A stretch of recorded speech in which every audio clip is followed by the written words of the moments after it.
Shalom saudara terkasih dalam Tuhan. Bahagia dan sukacita sekali bisa berjumpa kembali dengan saudara melalui program Renungan Harian Channel 5M bersama saya Pendeta Ong Handoko Kurniawan. Sebelum kita mendengarkan program Renungan Harian ini, mari siapkan hati saudara, kita sama-sama berdoa. Bapa kami yang di surga, dikuduskanlah namamu, datanglah kerajaanmu, jadilah kehendakmu di bumi seperti di surga. Berikanlah kami pada hari ini makanan kami yang secukupnya, dan ampunilah kami akan kesalahan kami, seperti kami juga mengampuni orang yang bersalah kepada kami. Dan janganlah membawa kami ke dalam pencobaan, tetapi lepaskanlah kami dari badai yang jahat, karena Engkaulah yang mempunyai kerajaan, dan kuasa, dan kemuliaan, sampai selama-lamanya. Berkati firman-Mu ya Tuhan, dan renungan harian yang akan kami dengarkan ini, beri kami hikmat-Mu, supaya kami dapat memahami kebenaran firman-Mu, dan melakukannya dalam kehidupan kami saat ini. Terima kasih Tuhan, dalam nama Tuhan Yesus kami berdoa, dan kami siap diberkati melalui episode ini. Amin. Renungan diambil dari Injil Lukas 23 ayat 46. Demikian bunyi firman Tuhan. Lalu Yesus berseru dengan suara nyaring, "Ya Bapa, ke dalam tangan-Mu kuserahkan nyawaku." Dan sesudah berkata demikian, ia menyerahkan nyawanya. Saudara terkasih dalam Tuhan, kalau Yesus Kristus adalah Tuhan, mengapa ia tidak bisa menolong dirinya sendiri? Kalau Yesus Kristus adalah Tuhan, mengapa ia tidak memerintahkan para malaikat untuk menolongnya dari siksaan para prajurit Romawi? Pertanyaan-pertanyaan tersebut seringkali dijadikan bahan pembicaraan dan bahkan topik perdebatan. Apakah iblis yang merenggut nyawa Yesus? Mari kita perhatikan sejenak apa yang diucapkan oleh Tuhan Yesus. "Ya Bapa, ke dalam tangan-Mu kuserahkan nyawaku."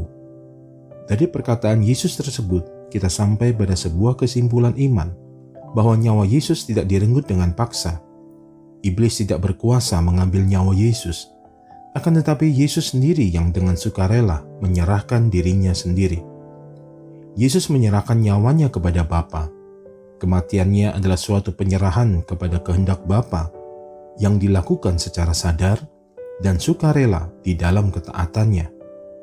Saudara terkasih dalam Tuhan, peristiwa Jumat Agung merupakan sebuah momentum agung karya keselamatan Allah bagi umat manusia. Jumat Agung juga mengajarkan kepada kita makna ketaatan dan kesetiaan dalam menjalani kehidupan kita sebagai orang percaya di dunia.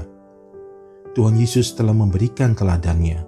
Ia taat sampai akhir, di mana ia menyerahkan nyawanya karena maut tidak berkuasa atasnya untuk menebus dosa dan pelanggaran umat manusia, saudara dan saya. Oleh karenanya, marilah kita mengikuti teladannya dan menjadi umat yang taat serta setia sampai akhir. Mari satukan hati, kita berdoa.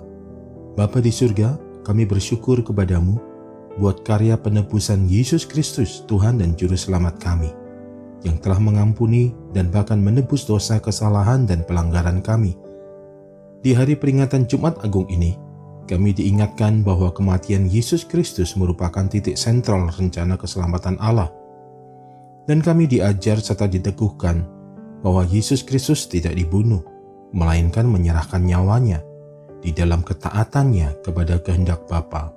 Kami mau mengikuti teladannya dengan menjadi umat yang taat dan setia sampai akhir di dalam ketaatan kami kepada kehendak Bapa.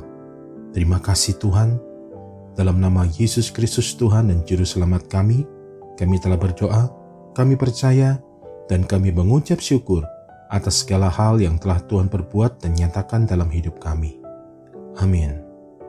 Mari saudaraku terkasih dalam Tuhan, siapkan hati saudara untuk terima berkat dari Tuhan. Sempurnakan episode renungan harian ini melalui berkat-Mu ya Tuhan. Terimalah berkat Tuhan, damai sejahtera, kasih karunia, berkat anugerah yang berlimpah-limpah di dalam nama anaknya yang tunggal, Yesus Kristus Tuhan dan Penyelamat kita, di dalam persekutuan yang indah, yang manis bersama dengan Roh Kudus, memenuhi kehidupan setiap kita, saudara dan saya saat ini, bahkan sampai Maranatha, Tuhan datang kembali menjemput kita, dan kita semua akan hidup memerintah bersama dengan Dia sampai selama-lamanya. Yang percaya telah diberkati oleh Tuhan melalui episode ini. Mari bersama-sama kita katakan, amin. Saudara terkasih dalam Tuhan, demikianlah pesan Tuhan melalui episode ini. Jika saudara diberkati, jangan ragu untuk membagikan episode ini kepada para sahabat dan kerabat saudara. Sehingga dengan demikian, Tuhan memakai saudara menjadi berkat. Terima kasih untuk dukungannya. Terus doakan channel 5M, kiranya senantiasa jadi berkat. Sampai jumpa di episode berikutnya. Tetap jaga kesehatan saudara, sehat selalu, dan senantiasa aman dalam perlindungan dan pemeliharaan Tuhan yang ajaib. Doa dari saya senantiasa menyertai saudara dan keberadaan seluruh keluarga saudara. Tuhan Yesus memberkati.